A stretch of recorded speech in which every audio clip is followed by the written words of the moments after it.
Next contestant Durgapur Bardhaman থেকে, please welcome Pallavi Mukherjee.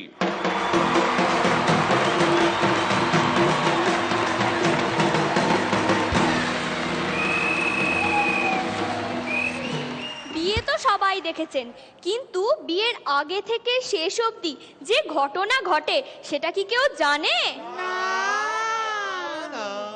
আজকে আমি আমার দিদির বিয়ের ঘটনা বলবো। আমার দিদিকে ছেলের বাড়ি থেকে দেখতে এসছে। ও মা, মুখ দেখে বোঝাই যায় না মেয়ে দেখতে এসছে নাকি মিষ্টি খেতে এসছে। ছেলের বাবা মিষ্টির প্লেট দেখে বলল, এত আয়োজন, 20টা মিষ্টি আমি একা খাবো কি করে, আপনি বরং একটা তুলে নিয়ে যান। আমার মা যেই মিষ্টিটা নিয়ে যাবে অমনি ছেলের মা ছেলের বাবাকে ইশারায় বলল মিষ্টিটা ফেরত যাওয়ার জন্য। অমনি ছেলের বাবা, বেয়ান আপনি বরং রসগোল্লাটা রেখে যান, আমার গিন্নি ময়রাদের মেয়ে মিষ্টি খেতে একটু বেশি ভালোবাসে।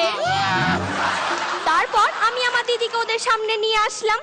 হঠাৎ আমাদের বাড়ি কাজের মাসি চিৎকার করে উঠল, বৌদি ঘরে তো লোক এসেছে 8 জন, আর আমাদের বাড়িতে তো 6টা কাপ আছে, কি করব? আমার মা রেগে গিয়ে বলল, ও কমলার মা এত চাচাও কেন, যাও না পাশের ঘর থেকে 2টো কাপ নিয়ে চলে এসো। তখন আমার দিদি লজ্জা শরমের মাথা খেয়ে সবার সামনে ঘোমটা তুলে বলল, না মা, 2টো আনলে কালার ম্যাচ করবে না, তুমি বরং ওকে সন্তুদের বাড়ি থেকে 8টা কাপই আনতে বলো। তারপর কাজের মাসি চলে গেল। ছেলের বাবা বলল, তবে কি গান টান কিছু পারে? পারে মানে খুব পারে, খুব পারে, প্রত্যেকবার স্টেজ ফাংশনে ফার্স্ট হয়, খুব সুন্দর গান করে। বুলটি 2 লাইন গে শুনিয়ে দে তো। আমার দিদি গান ধরলো, বাঁশি শুনে কি ঘরে থাকা যায়, বাঁশি শুনে কি ঘরে থাকা যায়। অমনি আমাদের উল্টো দিকের বাড়ির অমল কাকা চেঁচিয়ে উঠলো, উফ, সত্যি ঘরে থাকাই যায় না, কালকেই লাইসেন্স করা বন্দুকটা ঘরে এনেছি, গান থামা নইলে তোকে দিয়ে শুরু করব। তো সাথে আমার মা কি করবে একটা কাঁথা দেখিয়ে বলল, এই কাঁথাটা আমার মা নিজে হাতে বানিয়েছে। কোথা থেকে পাশের বাড়ির কাকিমা এসে বলল, বৌদি আমার বাচ্চাটার কাঁথা উড়ে এসে আপনার ঘরে পড়েছে, ওটা ফেরত দেন তো। ঘরে পিন ড্রপ সাইলেন্স, সবাই চুপ। এমন সময় ছেলের বাবা বলল, তবে লেখাপড়া জানে? ওর হাতের লেখাটা যদি একটু দেখতাম। এখন আর হাতের লেখা লাগে কই, বুলটি 2 বরং 2টো SMS করে দেখিয়ে দে তো। তারপর অনেক এদিক ওদিক করে শেষ পর্যন্ত বিয়ে ঠিক হলো। শুভ দৃষ্টির সময় আমার দিদি মুখ থেকে পান সরিয়ে জামাইবাবুর মুখ দর্শন করলো। তারপর পিঁড়ি থেকে নামার সময় বলল, পল্লবী পানগুলো ধর, সুপুরি আর খলটি সাজিয়ান, আমার মুখটা কেমন ফাঁকা ফাঁকা লাগছে। বিয়ের পর্ব শেষ, এবার কান্নাকাটির পালা। এর মধ্যেও একটা ব্যাপার আছে। আমার দিদি মাকে জড়িয়ে ধরিয়ে কাঁদছে, মা আমি তোমায় ছেড়ে যাব না মা, আমার ইচ্ছা করছে না। আর এদিকে মনে মনে বলছে, উফ, যেতে পারলেই বাঁচি।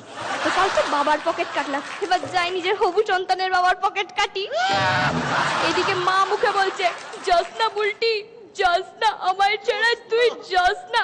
আর এদিকে মনে মনে, যা যা, যত তাড়াতাড়ি পারবি চলে যা, তুই গেলে তবেই তো আবার পল্লবীর বিয়েটা দিতে পারবো নাকি। এমন সময় হঠাৎ একটা ফটোগ্রাফার এসে বলল, ম্যাডাম আপনাদের একটা ফটো তুলবো। সঙ্গে সঙ্গে দুজনে চোখের জল মুছে পোজে। ফটো তোলা শেষ। মা আমি যাব না তোমায় ছেড়ে মা। যা বুলটি যা, মাসে একবার অন্তত ফিরে আসিস।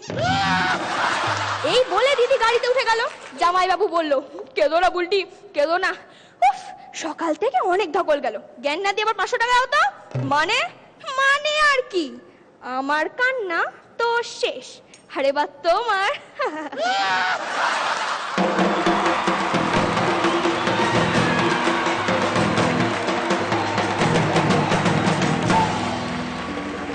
পরান্দা বলুন।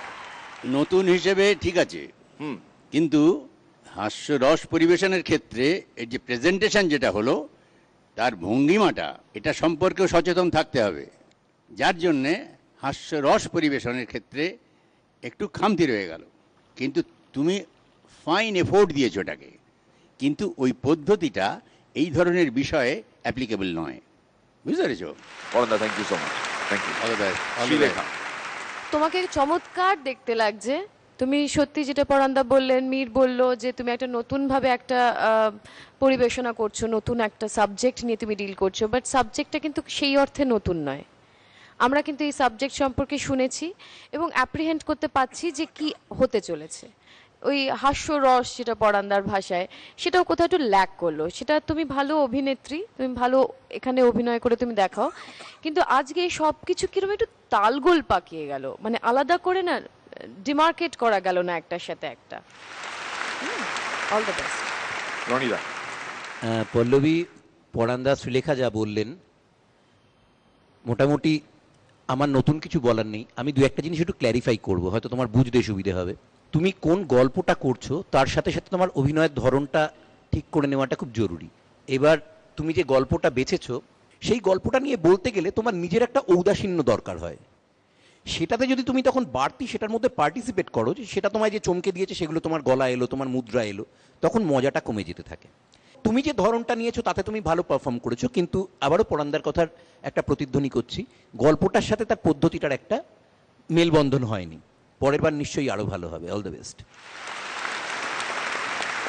মশলা চমৎকার, পরন্দার ভাষায় মশলা চমৎকার, মাংসটা সেদ্ধ হয়েছে একটু কম, ওটার দিকে একটু খেয়াল রাখতে হবে। Thank you Pallavi, thank you so much.